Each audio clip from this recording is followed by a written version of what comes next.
Bonjour encore. Je vous salue au nom de l'Éternel, notre Seigneur Jésus-Christ, comme d'habitude. Nous allons commencer une leçon nouvelle aujourd'hui, mais avant de commencer toujours comme d'habitude, nous allons commencer par la prière. Obéissons pour la prière. Seigneur, notre Dieu Tout-Puissant qui est au ciel, nous sommes reconnaissants grandement de ta protection régulière, que ton nom soit glorifié.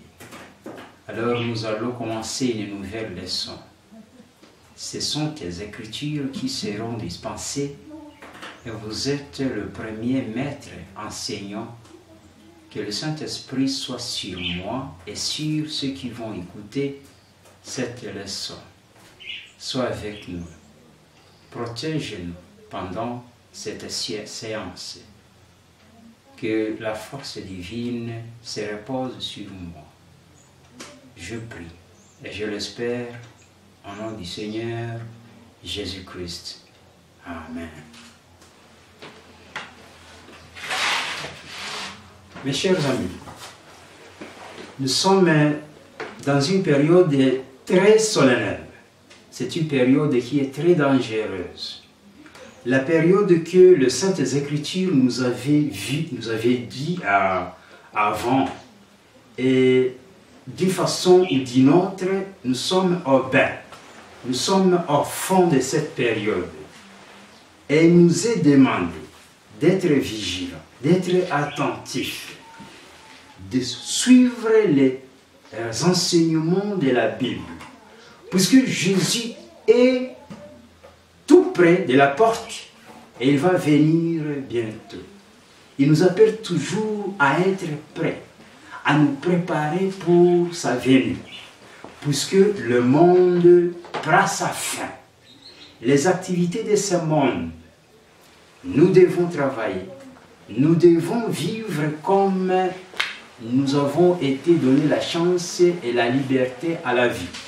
Bien que le diable, avec ses enfants, ces hommes et femmes qui se sont donnés pour travailler aux côtés du diable, le Satan, vont faire et ont préparé des mauvaises choses, des mauvais pièges pour nous attraper. Mais nous devons nous mettre dans les mains de l'Éternel. Aujourd'hui, nous avons une chose que nous devons connaître et comprendre. La chose que je vais appeler le piège. Et souvenez-vous de première leçon que nous avons vue, la leçon précédente. Nous avons vu la leçon précédente concernant la papauté. Nous avons vu le chapitre 13 de l'Apocalypse que nous avons vu, parlant de la bête de deux bêtes. La première bête qui était la bête sortant de la mer et la deuxième c'est la bête sortant de la terre. Et alors nous avons trouvé que la bête sortant de la mer représente la papauté, c'est-à-dire le dirigeant de l'État du Vatican, le pape. Et nous avons vu que la deuxième bête qui est sortie de la terre représente les États-Unis d'Amérique. Et les deux bêtes-là sont là pour combattre contre l'Éternel. L'Éternel, le Tout-Puissant. Alors, aujourd'hui, nous allons continuer dans le même angle, mais nous allons parler, nous avons une leçon plus intéressante. Je vous prierai de prêter attention, d'aller lentement et d'éviter tout bavardage à côté de toi, puisque la leçon d'aujourd'hui va nous ouvrir le pensée et va nous développer les connaissances et l'entendement concernant les Écritures saintes. Les Écritures saintes, spécialement la Bible, contient beaucoup de conseils. Elle nous donne des canevas à suivre pour être sauvés. Alors, aujourd'hui, la leçon d'aujourd'hui a comme titre « La haine de Jézabel envers le prophète Élie ». Je répète, la haine de Jézabel envers le prophète Élie. Nous allons voir les caractéristiques de Jézabel. Avant de commencer, nous allons entrer en long et à large concernant ce qui s'est passé pendant l'histoire de Jézabel. Qui était Jézabel? Quelle était sa mission? Comment elle s'est comportée? Si vous suivez intelligemment les traits qui ont marqué la vie de Jézabel, vous allez être à mesure de connaître alors ce que symbolisait Jézabel et quels sont les traits qui caractérisent ceux-là que Jézabel symbolise. Avant de commencer, nous allons lire dans la Bible, en Ecclésiaste, chapitre 1er, verset 9. C'est un bon verset qui nous montre que tout ce qui s'est passé auparavant doit se référer au moment où nous vivons. Ecclésiaste, chapitre 1er, verset 9. On nous dit ceci. Ce qui a été, c'est ce qui sera. Et ce qui s'est fait, c'est ce qui se fera. Et il n'y a rien de nouveau sous le soleil. Mais c'est un bon verset. C'est-à-dire, ce qui a été, c'est ce qui sera fait, c'est ce qui est en train d'être fait. Alors, si nous avons dans l'histoire de la Bible l'histoire de Jézabel, si nous avons l'histoire de Jézabel, c'est-à-dire que jusqu'à maintenant, nous avons un autre Jézabel.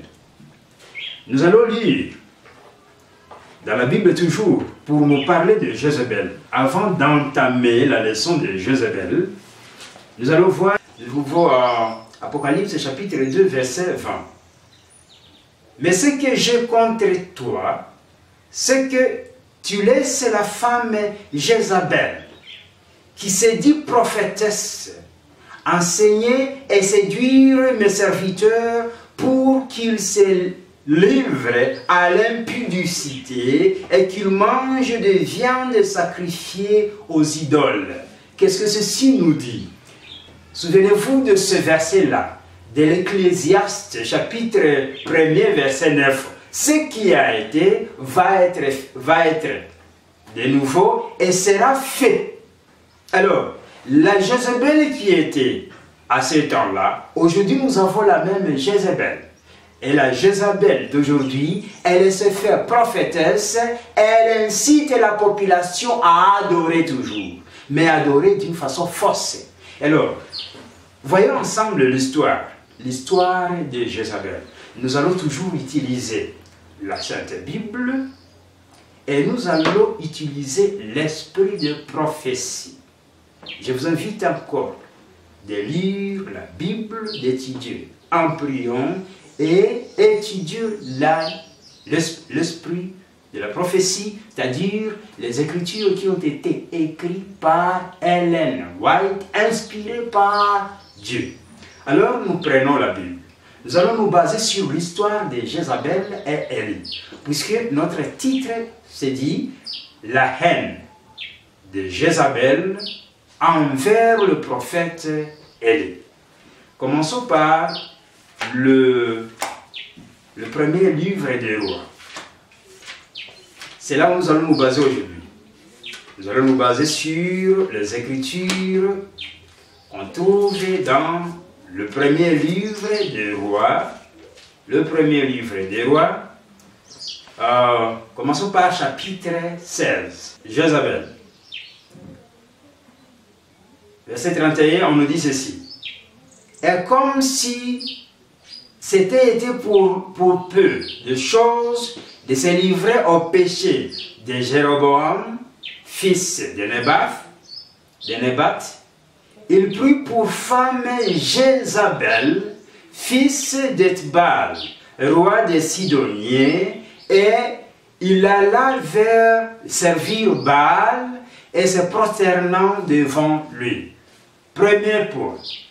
Ici, on nous parle du roi Akab, puisque quand nous lisons au verset 30, on nous dit Akab, fils d'Omri. Alors, cet Akab a été très mauvais, il s'est comporté méchamment, il s'est détourné de Dieu et il a osé même de dramatiser la chose en allant épouser Jézabel, la fille d'Ethbal. L'Ethbal, c'est un étranger, un roi étranger, un pays qui ne connaît pas Dieu, le roi qui n'adorait pas à Dieu, qui adorait aux idoles. Alors, avec le mariage d'Akab et Jézabel, Jézabel amena avec elle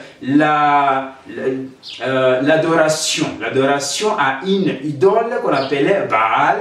Alors, elle instaura le même système de religion dans le peuple, dans le pays du peuple de Dieu. Alors, le peuple de Dieu s'adonna directement à l'adoration de l'idole Baal.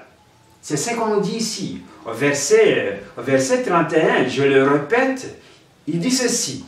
Et comme si ça avait été pour lui, pour Akab, peu de choses de se livrer au péché de Jéroboam, fils de Nebat, il prit pour femme, comme augmentation, comme ajout, comme exagération, à s'adonner au péché, Akab maria Jézabel. Et ça a été une malédiction tout totale quand Akab se maria à Jézabel. Alors, deuxième point, nous voyons toujours concernant Jézabel. Premièrement, Jézabel était de provenance étrangère, ça c'est un. De deux, Jézabel était de naissance maudite devant l'Éternel, puisque Jézabel était la fille d'un adorateur des idoles. Deuxièmement, Jézabel, elle extermina tous les prophètes de l'Éternel, comme nous le voyons en 1er Roi, chapitre 18, toujours, nous allons nous baser sur ce livre, chapitre 1er Roi, chapitre 18, verset 4, nous lisons ceci. Et lorsque Jézabel extermina les prophètes de l'Éternel, c'est ça la deuxième caractéristique, c'est l'extermination des prophètes de l'Éternel. C'est-à-dire, Jézabel, sa mission principale, c'était d'instaurer l'adoration des idoles en Israël. Deuxièmement, c'était l'instauration du système de tuerie, l'extermination. Elle devait exterminer tous les prophètes de l'Éternel pour rester avec sa propre religion, la religion à l'idolâtrie. Ça, c'est deux. Deuxième verset qui nous montre comment Jézabel était très méchante et elle visait toujours à exterminer les prophètes de l'Éternel, notre Seigneur Dieu.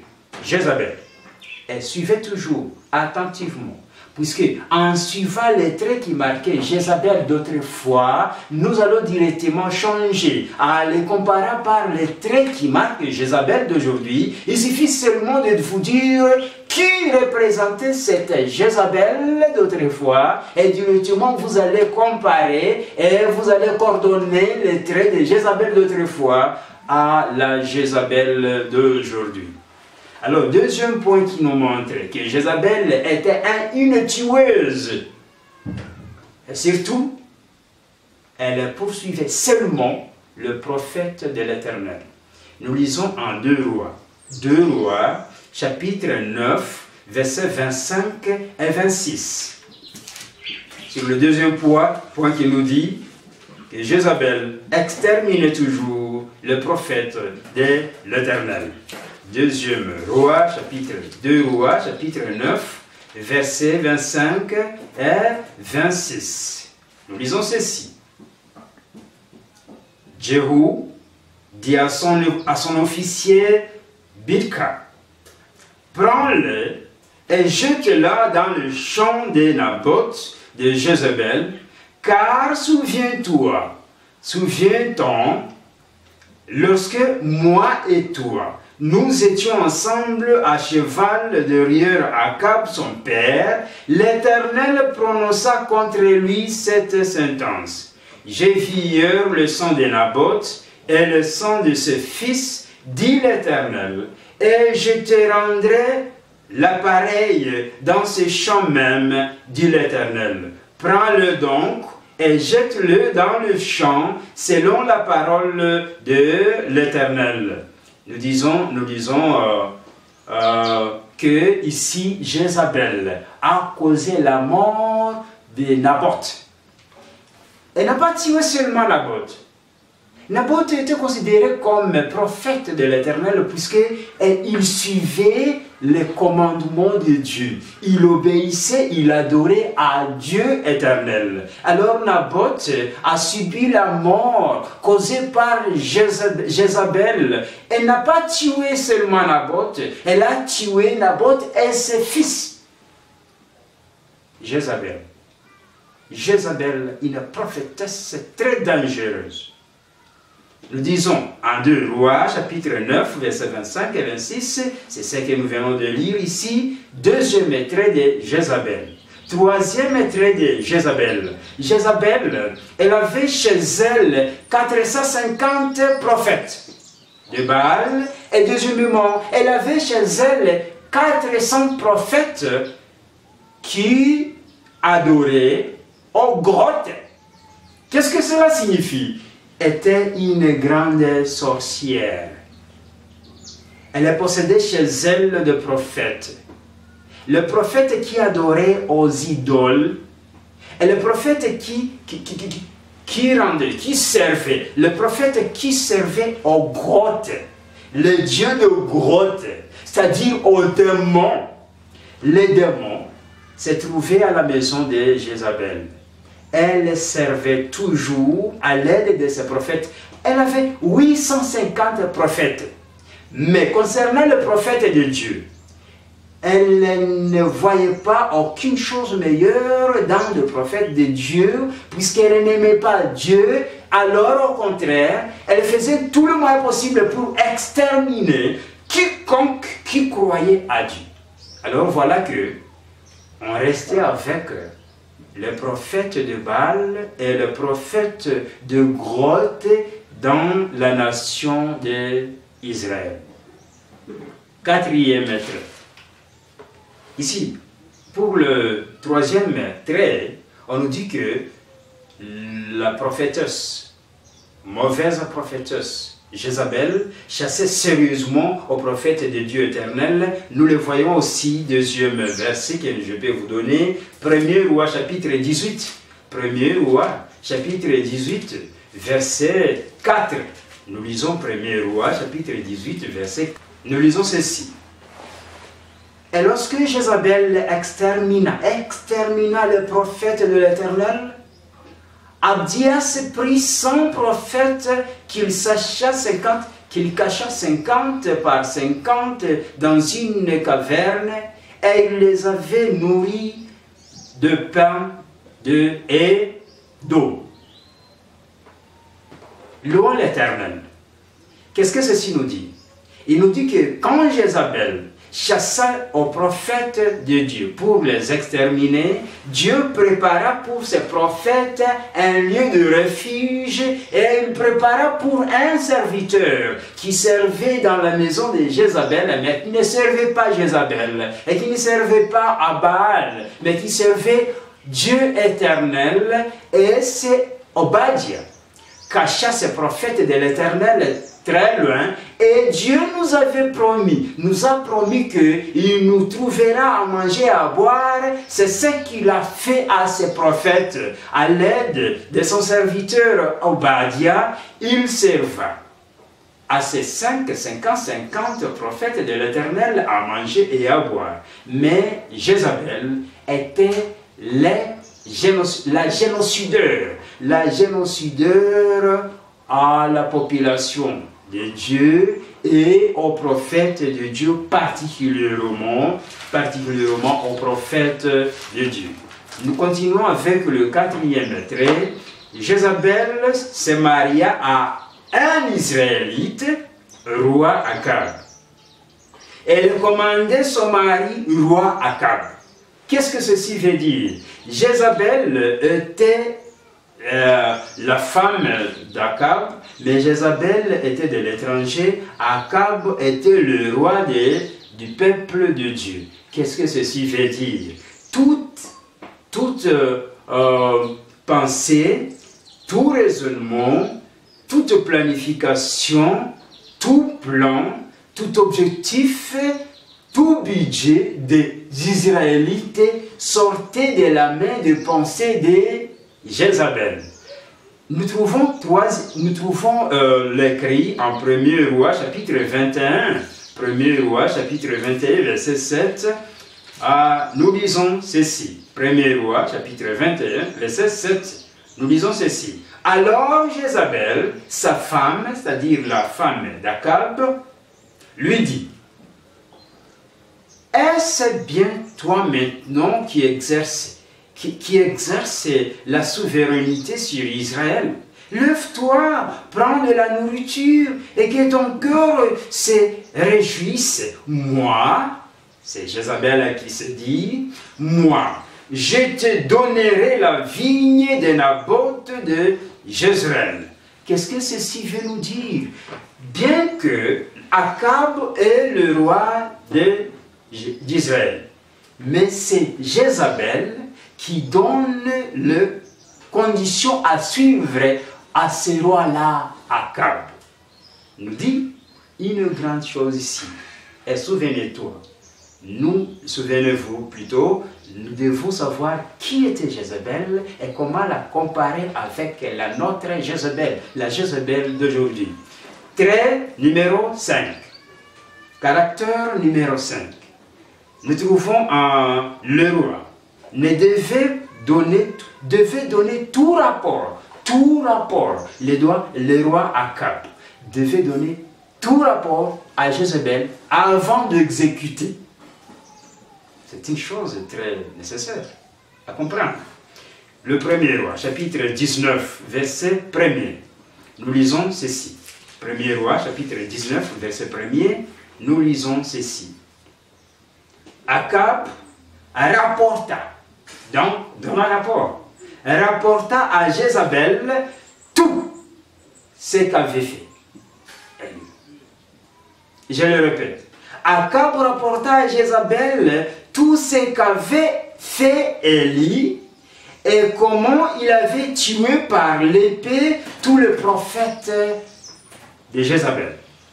C'est-à-dire, concernant le vigne de Naboth, Akab convoitit le vigne de Naboth et donna rapport directement à Jézabel. Alors Jézabel lui donna le moyen à suivre pour s'accaparer, pour s'approprier de cette vigne-là. Ça c'est premier. Concernant le comportement et tout ce que Élie faisait, Akab donna rapport directement, il donnait rapport à Jézabel, et c'est Jézabel qui donnait les canevas à Akab à suivre pour arriver à ses fins. Ça c'est très nécessaire. Même le Jézabel d'aujourd'hui, c'est comme ça qu'elle fait. Le trait numéro 5 est très nécessaire. Nous allons y traîner un peu. Voyons chapitre 21. Toujours nous voyons comment Akab donnait toujours rapport à Jézabel avant que Akab fait quelque chose. Le premier roi, chapitre 21, verset 7 à 10. Nous lisons ceci. Alors Jézabel, sa femme, lui dit, « Est-ce bien toi, maintenant, qui exerces la souveraineté à Israël? Lève-toi, prends de la nourriture, et que ton cœur se réjouisse. Moi, je te donnerai la vigne de Naboth à Jezreel, de Jezreel. » Verset 8. Et elle écrivit, au nom d'Akab, des lettres qu'elle scella du sceau d'Akab, et qu'elle envoya aux anciens et aux magistrats qui habitaient avec Naboth dans sa ville.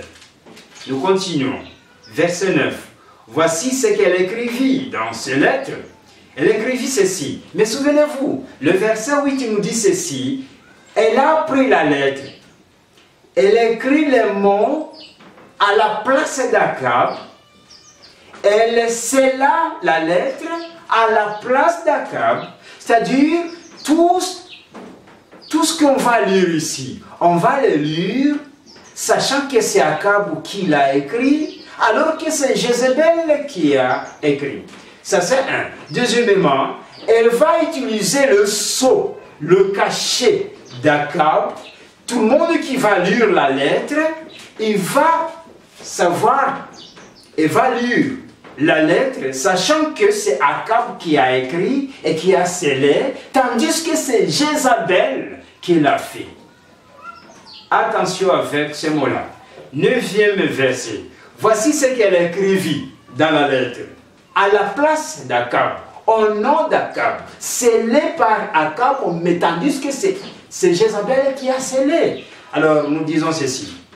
Publiez un jeûne. Un jeûne, c'est un point religieux. Alors, placez Naboth à la tête du peuple. Placez Naboth devant. 10. Et mettez en face de lui deux méchants hommes. Deux méchants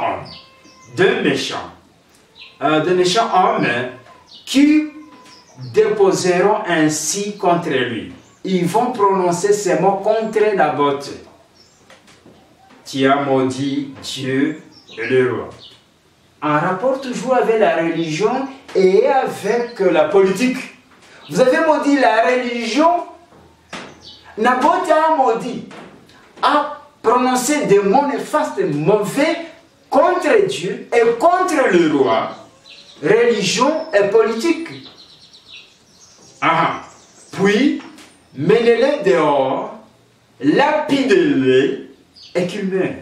Souvenez-vous du trait que nous avons vu. Il chassait toujours au prophète de l'Éternel, à quiconque qui croyait à l'Éternel. Jézabel était prête toujours à exécuter, à tuer. Elle utilisait tous les moyens possibles pour exterminer quiconque qui croit à Dieu.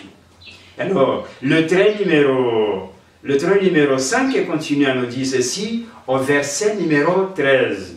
Les deux méchants hommes vinrent se mettre en face de lui, et ces méchants hommes déposèrent ainsi devant le peuple contre Naboth, disant, Naboth a maudit Dieu et le roi.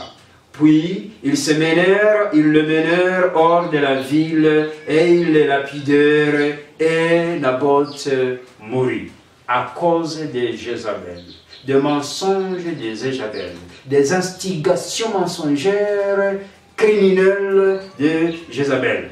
Même la Jézabel d'aujourd'hui est très criminelle. Verset numéro 14. Nous continuons la lecture pour voir comment le roi toujours devrait donner le rapport et les magistrats. Numéro 14. Et ils envoyèrent dire à Jézabel, rapport. Naboth a été lapidé et il est mort. On devrait toujours donner rapport à Jézabel, le roi et ses adjoints. Trait numéro 6. Jézabel était la plus rusée à son mari. Était la plus rusée de son mari. Elle lui prodiguait de conseils remplis de ruses. Et Jézabel était la source des déroutages et de la chute de la population du peuple d'Israël. Jézabel a causé le déroutage. La population israélite a tourné les dos pour embrasser la religion de Jézabel, pour mettre de côté la religion de l'Éternel, à cause de Jézabel. La Jézabel, très dangereuse. Nous lisons Roi, chapitre 21, verset 25. Le premier Roi, chapitre 21, verset 25. Nous lisons ceci. Pour vous montrer comment Jézabel a causé à ce que la population, le peuple d'Israël, puisse se détourner contre Dieu. 25. Il n'y a eu personne qui se soit vendu comme Akab pour faire ce qui est mal aux yeux de l'Éternel, et Jézabel, sa femme, y excitait. Qu'est-ce qui a causé la chute de la population d'Israël? C'est Jézabel.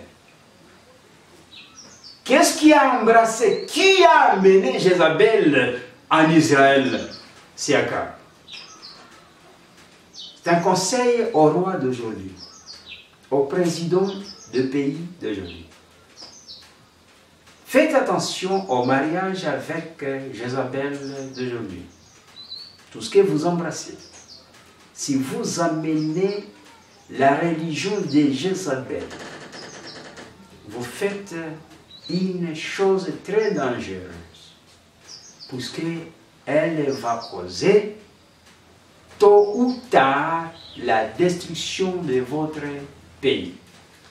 Aujourd'hui, nous avons les agents de Jézabel, mais nous allons y entrer après. Trait numéro 7. Jézabel était la cause du changement climatique. Chose très importante. En Israël, ils étaient très riches concernant la récolte. L'agriculture en Israël est très fertile.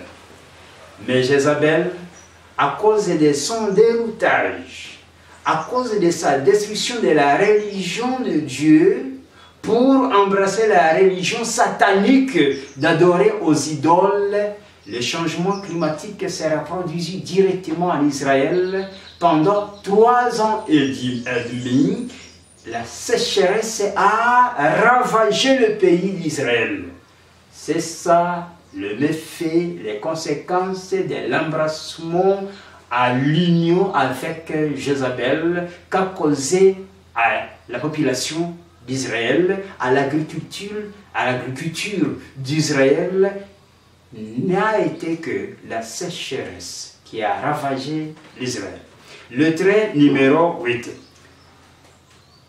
Jézabel, elle a causé la destruction de la maison royale d'Akab par l'épée sous l'ordre de Dieu éternel. Dieu n'a pas resté sourd, n'a pas resté muet, n'a pas resté borgne, aveugle à cette condition-là, à ces conditions néfastes que Jézabel a causé à la population d'Israël, à la religion israélite. Alors, nous lisons en 2 Rois, chapitre 9, versets 6 jusqu'à 10. 2 Rois, chapitre 9, verset 10 jusqu'au verset 10. Lisons ceci.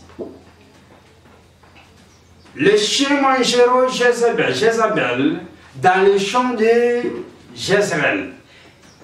Comme résultat aux mauvaises conditions que Jézabel a causé à la population d'Israël, Dieu prononça ces mots. Le mot de malédiction qui devrait arriver à Jézabel et à la maison d'Akab comme résultat à la mauvaise adoration ou à la mauvaise religion introduite par Jézabel dans la population au pays d'Israël. Nous lisons ceci. Le chien mangera Jézabel dans le champ de Jezreel et il n'y aura personne pour l'enterrer. Puis le jeune homme ouvrit la porte et s'enfuit. Verset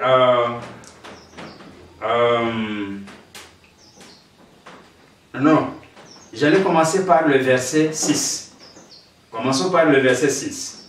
Jéhu s'éleva et entra dans la maison, et le jeune homme plutôt répandit d'huile sur sa tête et lui disant: Ainsi parle l'Éternel Dieu d'Israël, Jéthurin, roi d'Israël, du peuple de l'Éternel. L'Israël était peuple de l'Éternel. Tu frapperas la maison d'Akab. C'est ça la malédiction prononcée contre la maison d'Akab par l'Éternel à cause de Jézabel. Verset 7. Tu frapperas la maison d'Akab, ton maître, et je vengerai sur Jézabel,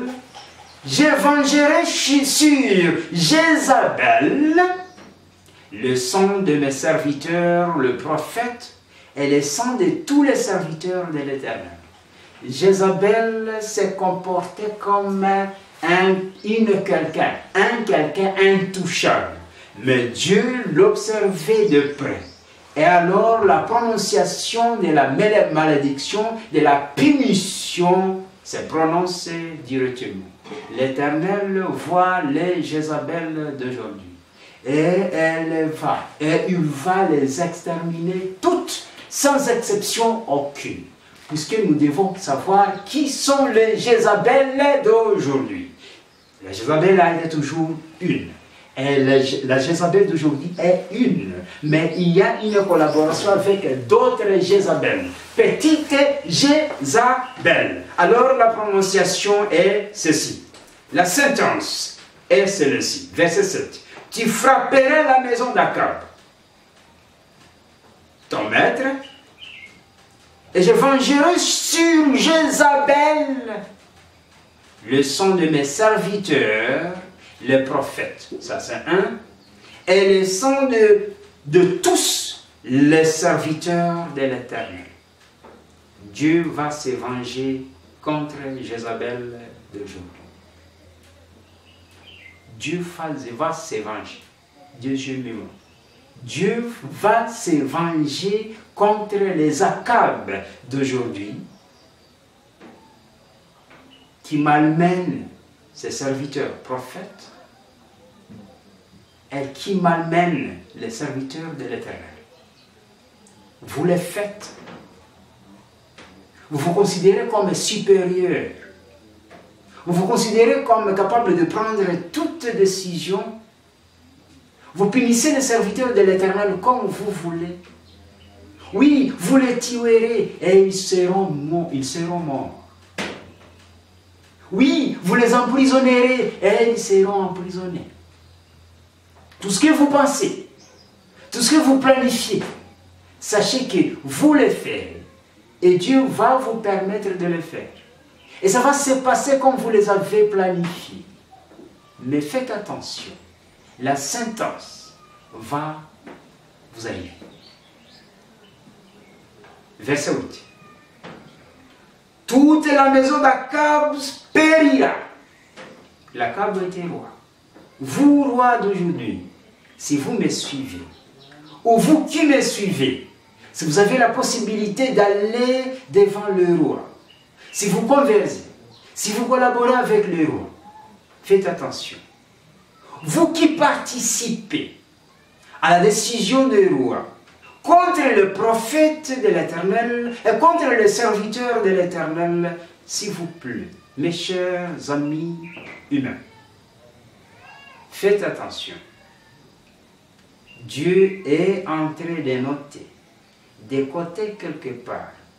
Et vous serez pesé un jour et la sentence sera prononcée.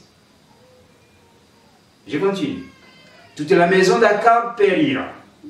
J'exterminerai quiconque appartient à Akab, celui qui est esclave et celui qui est libre en Israël. Verset 9. Et je rendrai la maison d'Akab semblable à la maison de Jéroboam, fils de Naboth, et à la maison de Baskia, fils d'Achidja. Faites attention. Si vous participez avec Akab, si vous collaborez, et vous suivez les conditions, les commandements de Jézabel, Dieu va faire quelque chose, va vous exterminer avec vos enfants, fils et filles. Puisque vous les avez conduits dans la barbarie. Vous les avez conduits dans un tombeau. Vous les avez conduits à être à lutter contre Dieu. Votre maison n'échappera pas. Ça, c'était le trait numéro 8. Alors, il y a la 9e caractéristique de Jézabel. Jézabel était une grande prostituée et sorcière. C'est ce qui a caractérisé Jézabel. Une prostituée, elle était aussi une sorcière. Nous avons une prostituée aujourd'hui. Nous avons une sorcière aujourd'hui qui représente l'ancienne Jézabel. La nouvelle Jézabel d'aujourd'hui, elle est prostitueuse. Ça c'est un. Deuxièmement, elle est sorcière. Nous lisons en 2 Rois, chapitre 9, verset 22. Nous lisons.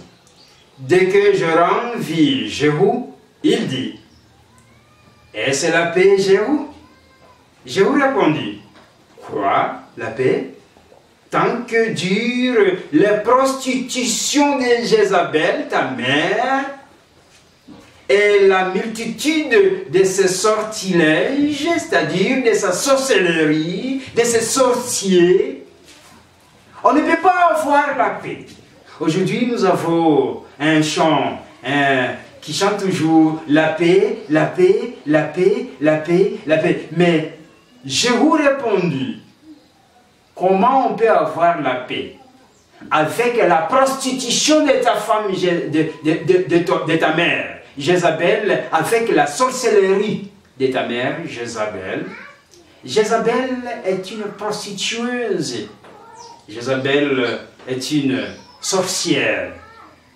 Vous allez lire en Apocalypse chapitre 17, montre comment Jézabel est une prostitueuse, la prostitueuse d'aujourd'hui, la Jézabel d'aujourd'hui.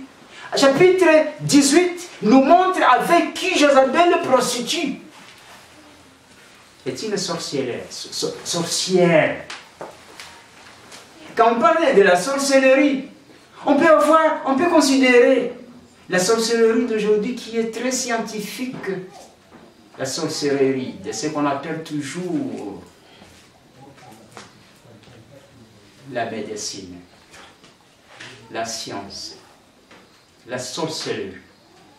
Le trait numéro 10, et qui est le dernier, la fin de Jézabel. La fin de Jézabel. 2 Roi, chapitre 9, verset 31. On nous montre la fin de Jézabel.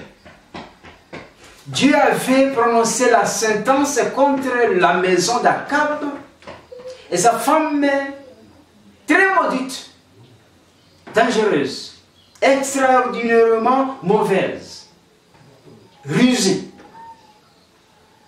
Tout caractère néfaste et négatif. On les trouvait chez Jézabel. Alors, elle devrait avoir faim. La maison d'Akab, roi d'Israël, qui a avoisiné, qui a accueilli Jézabel dans la maison d'Israël, devrait avoir faim. Le degré de la maison d'Akab et Jézabel a été très grand. Alors nous lisons en 2 Rois, chapitre 9 toujours, 2 Rois, chapitre 9, verset 31 jusqu'au 33e verset. 2 Rois, chapitre 9, verset 31 jusqu'au 33e verset. Nous lisons ceci. Chapitre 9, verset 31. Nous lisons ceci.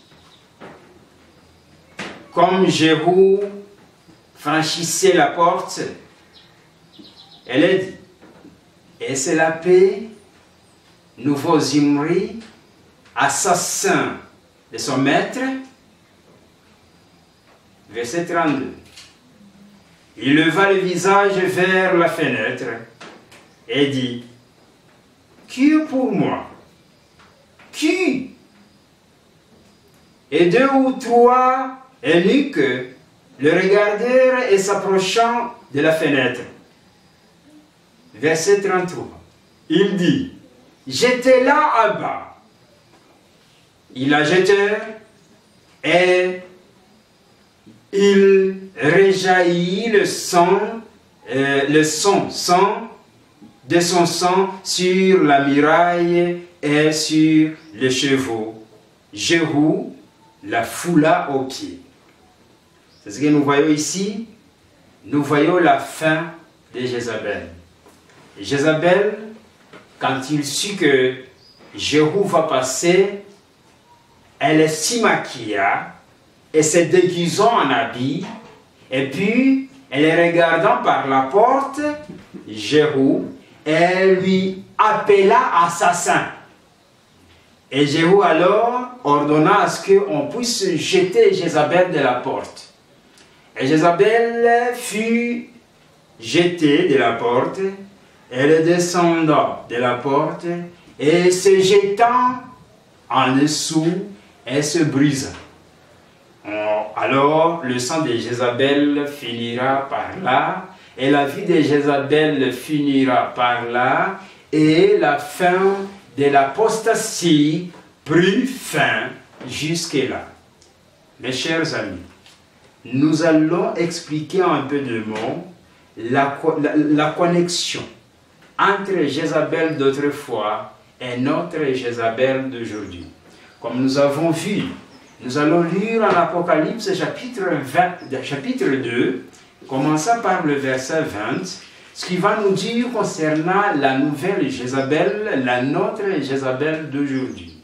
Lisons Apocalypse chapitre 2, Jézabel, chapitre 2, verset 20. Nous lisons ceci. Mais ce que j'ai contre toi, c'est que tu laisses la femme Jézabel, qui se dit prophétesse, enseigner et séduire mes serviteurs pour qu'ils se livrent à l'impudicité et qu'ils mangent des viandes sacrifiées aux idoles. Même la présente Jézabel, la Jézabel d'aujourd'hui que nous avons, elle se fait toujours prophétesse. Et un peu de mots, la Jézabel d'aujourd'hui, concernant le trait, les caractéristiques que nous venons de voir, il n'y a aucune autre Jézabel qui complète toutes ces caractéristiques à part l'Église catholique de Rome. La Jézabel était une femme. La femme dans la Bible prophétiquement représente l'Église. Quelle est l'Église aujourd'hui? Qui se fait prophétesse, mais qui commande, qui ordonne la population et qui dirige le pays à l'aide des accords d'aujourd'hui. Dans le récit, les écrits bibliques que nous venons de voir, Jézabel d'autrefois, elle était de provenance étrangère. Même la Jézabel d'aujourd'hui, elle n'est pas de provenance du ciel, elle est de provenance de l'enfer. Deuxièmement, deuxième trait, Jézabel d'autrefois, Elle extermina le prophète. Elle exterminait le prophète de l'Éternel. Nous avons vu, pendant les années 538 jusqu'à l'année 1798, il y a 1260 ans qui ont été caractérisés par les génocides. Les génocides que la papauté, l'Église catholique de Rome a utilisé pour exterminer le prophète de Dieu, exterminer tous les serviteurs de l'Éternel Dieu. Troisièmement, Jézabel avait chez elle 450 prophètes de Baal et 400 prophètes de grottes. Donc, la Jézabel aujourd'hui contient plusieurs prophètes. Il y a des prophètes qu'elle appelle les monseigneurs, le prêtre, même les cardinaux. Tous sont des prophètes qui servent à Jézabel, l'Église catholique de Rome, mes chers amis qui me suivent. Troisième, quatrième trait. Nous voyons que l'ancienne Jézabel était mariée à Israélite. Aujourd'hui, nous avons une église de Dieu qui a été mise à part pour servir Dieu et pour annoncer la nouvelle, la bonne nouvelle. Surtout, nous trouvons la nouvelle qui a été appelée le message des trois anges. Mais aujourd'hui, malheureusement, la Jézabel a entouré cette femme de Dieu que nous trouvons en Apocalypse chapitre 12. Aujourd'hui, malheureusement, nous trouvons que l'église de Dieu, qui était l'église mise à part pour dénoncer la Jézabel, aujourd'hui, ils mangent ensemble. Ils boivent ensemble. Ils prostituent ensemble.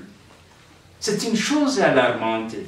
Quatrième, cinquième point, les rois devaient donner tout rapport à Jézabel avant de prendre décision.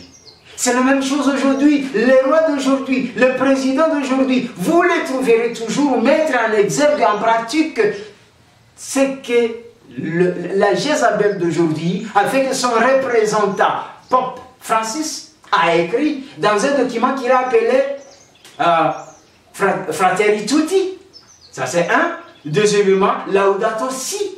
Là où on doit protéger l'environnement, le climate change, le changement du climat.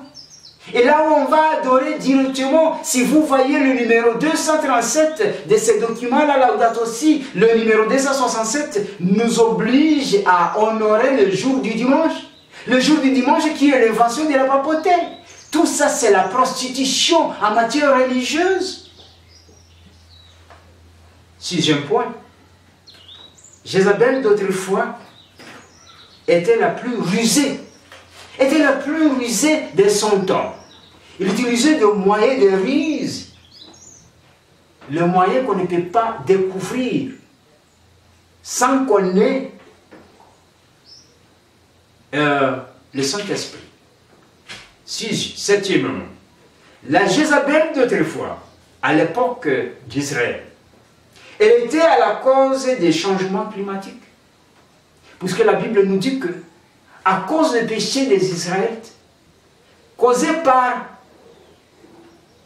l'idolâtrie de Jézabel, à l'aide du pouvoir de Jacob, à l'aide, en collaboration entre Jézabel et Akab, ils ont causé à ce que la population d'Israël soit déroutée, soit à part, déshonore le commandement de Dieu. C'est la même chose aujourd'hui. Nous avons la collaboration entre l'Église catholique de Rome avec ses filles, comme la Bible nous dit, en Apocalypse chapitre 17. Les filles de Jézabel, qui sont représentées, ce que nous allons voir si Dieu le permet, qui sont représentées par le protestantisme déchu aujourd'hui, ont causé à ce que la population d'Israël subisse les conséquences du changement climatique. Le sol se sécha, causé par le soleil accablant.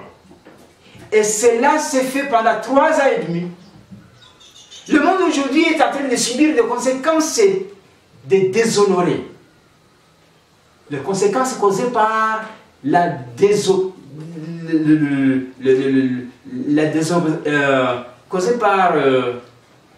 la population du monde a déshonoré à la loi de Dieu, au commandement de Dieu.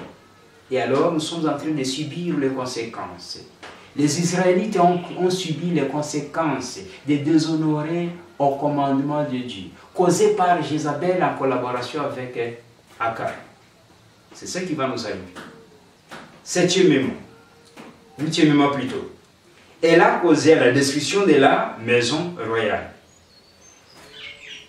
Tous les présidents d'aujourd'hui, tous les dirigeants des églises d'aujourd'hui, si vous continuez à accepter les commandements, le conseil, les écrits, le projet, les agendas de la direction de la papauté, de la direction de l'Église catholique de Rome, attendez à une destruction totale de votre maison, de votre famille et de vos pays. Je vous l'ai dit, ce n'est pas moi.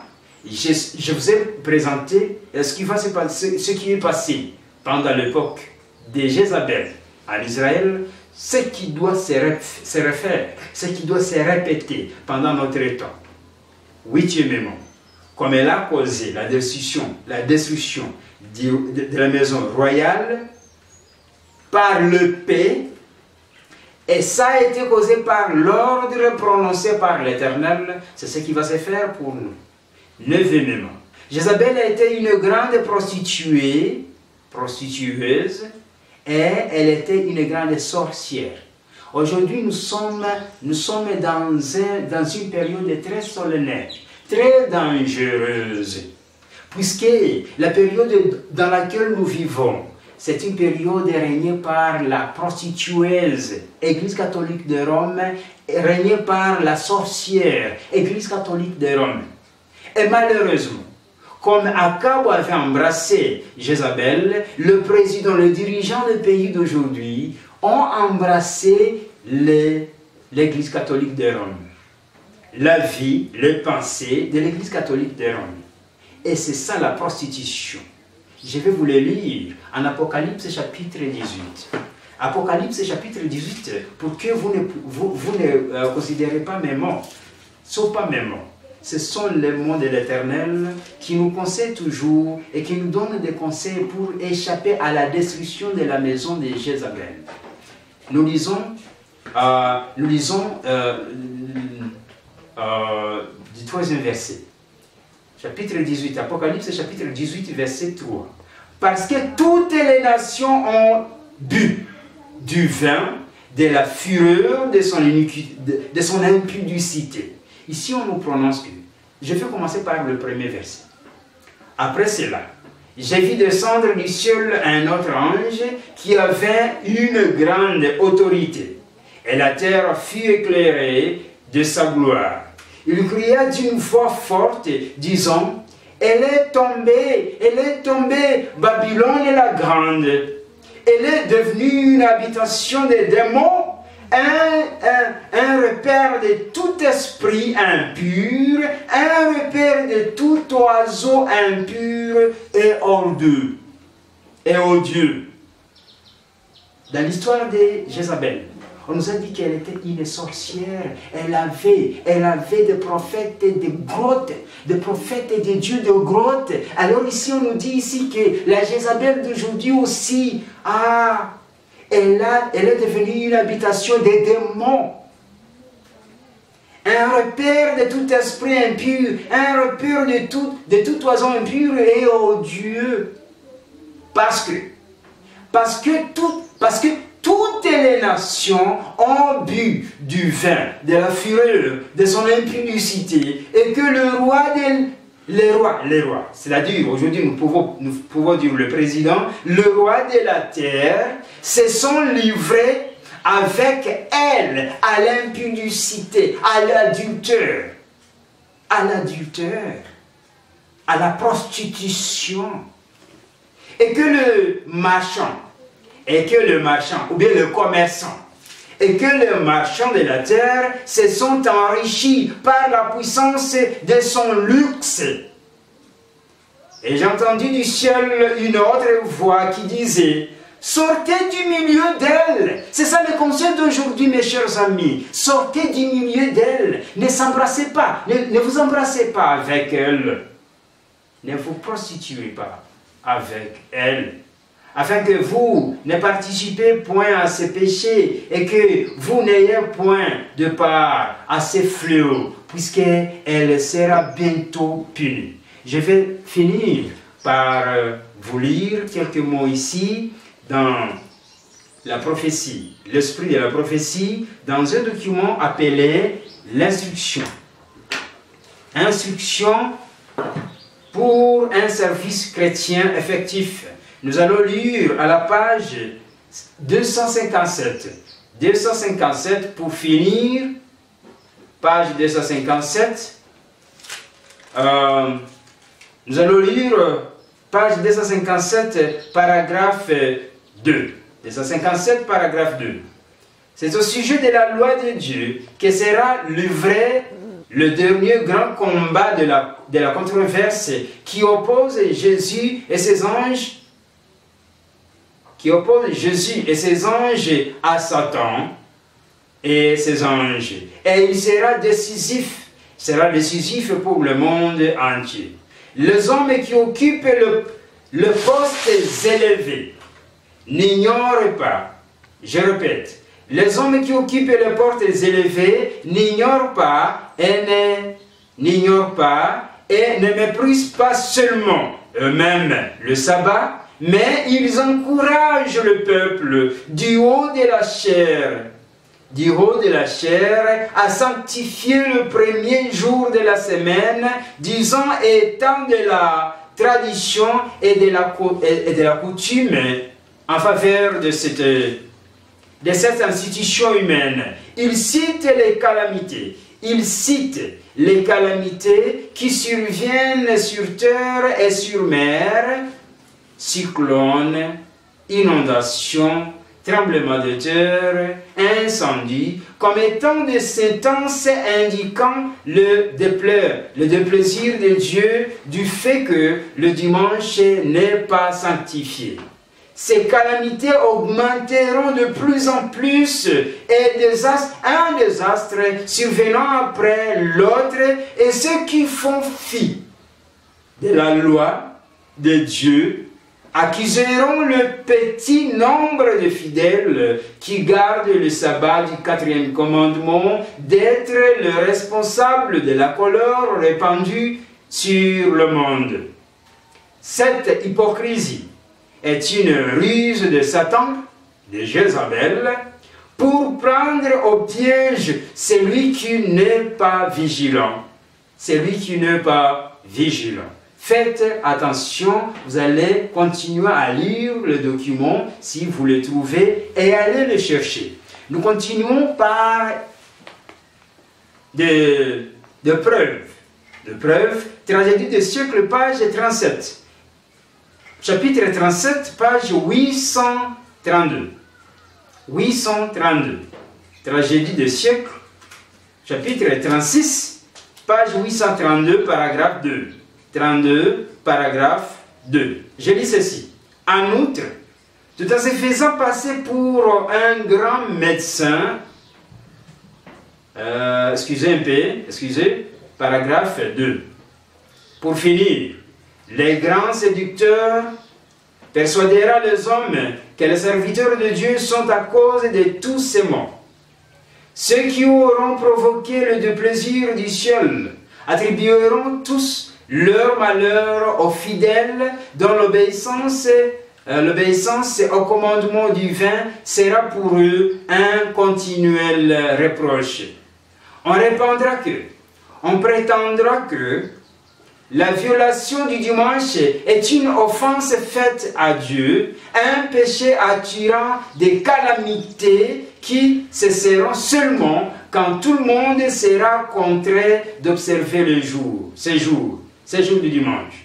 Ce qui insiste sur le droit du 4e commandement et consiste la sainteté du dimanche et contestent la sainteté du dimanche seront considérés comme des agitateurs, un penchant empêcha le retour de la faveur divine et de la prospérité matérielle. Les accusations portées autrefois pour des raisons semblables contre l'un des serviteurs de Dieu seront répétées. Ce serviteur, c'est Élie. À peine Akab aperçut-il Élie qui lui dit: « Et c'est toi qui jettes le trouble à Israël ?» Élie répondit: « Je ne trouble point Israël, c'est toi au contraire, et la maison de ton père, puisque vous avez... » C'est toi au contraire, et la maison de ton père, puisque vous avez abandonné le commandement de l'Éternel et que tu es allé après le Baal. Aussi, les populations, excitées par des imputations calomnieuses, se comporteront-ils à l'égard des ambassadeurs de Dieu comme les Israélites envers le prophète d'Élie. La prophète miraculeuse et le spiritualisme. Mes chers amis, arrêtons par ici. Je vous dis ceci, allez lentement, embrassez Dieu, suivez les commandements, obéissez à l'Éternel, obéissez à ses commandements, puisque le temps que nous vivons est très méchant. Je termine par ce mot-ci, que nous trouvons dans Instruction pour un service chrétien effectif. Nous allons voir chapitre 14, c'est à la page 273. 273. Page 273. Et a comme titre le triomphe de la vérité. Nous finissons par vous montrer que la vérité va triompher toujours. Le scepticisme peut traiter des exigences de la loi divine par la rêverie, la raillerie, la dérision ou la négation. L'esprit du monde peut contaminer la majeure partie des hommes et en dominer la minorité. La cause de Dieu peut demander de grands efforts et des sacrifices continuels. Il n'en est pas moins certain que la vérité finira par triompher d'une manière éclatante. Amen. Je le répète, le scepticisme peut traiter des exigences de la loi divine par la raillerie, la dérision ou la négation. L'esprit du monde peut contaminer la majeure partie des hommes et en dominer la minorité. La cause de Dieu peut demander de grands efforts et des sacrifices continuels. Il n'en est pas moins certain que la vérité finira par triompher d'une manière éclatante. Que Dieu l'Éternel soit glorifié éternellement. Je continue à vous lire les mots très nécessaires. Lorsque le Seigneur achèvera son œuvre ici-bas, la loi divine sera de nouveau exaltée. Alléluia. La fausse religion peut devenir universelle, l'iniquité abonder, l'amour du plus grand nombre se refroidir, la croix du calvaire être ignorée, et les ténèbres recouvrir la surface de la terre comme un suaire. Le courant populaire peut se déchaîner violemment contre la vérité. Des complots répétés peuvent se tramer pour anéantir le peuple de Dieu. À l'heure du péril extrême, le père d'Élie suscitera des instruments humains dont la voix ne pourra être réduite au silence. Alléluia, amen. Dans les grandes agglomérations, dans le lieu où les hommes ont blasphémé contre Tout-Puissant, de sévères répréhensions se feront entendre. Des hommes envoyés par Dieu renonceront courageusement l'union de l'Église et du monde. Ils supplieront hommes et femmes de se détourner de l'observance du jour du repos d'institutions humaines pour observer le vrai sabbat. Que Dieu de l'Éternel, le Dieu de l'éternité, soit glorifié aujourd'hui pour jamais. Je vous inviterai, mes chers amis, de suivre les conditions que Dieu nous amène à suivre, de comprendre les Écritures et de mettre au dos Jézabel et ses conditions de vie, d'embrasser Dieu avec ses conseils bibliques. C'est ça ma prière. Donnez-vous directement à Dieu. Abandonnez tous vos vœux, tous vos objectifs, tous vos pensées et tous vos actes à Dieu. Que vous soyez dirigés par les Saintes Écritures. La Bible est là et le Saint-Esprit est là pour vous expliquer et vous amener à arriver à un niveau le plus élevé. Soyez fidèles à Dieu. Relâchez le monde. Approchez à Dieu et Satan va fuir. Acceptez avec moi que nous finissions cette leçon d'aujourd'hui par la prière. Merci Seigneur Tout-Puissant. C'est toi qui nous as écrit toutes ces écrits. Et alors, nous te demandons à ce que tu puisses nous diriger jusqu'à l'éternité.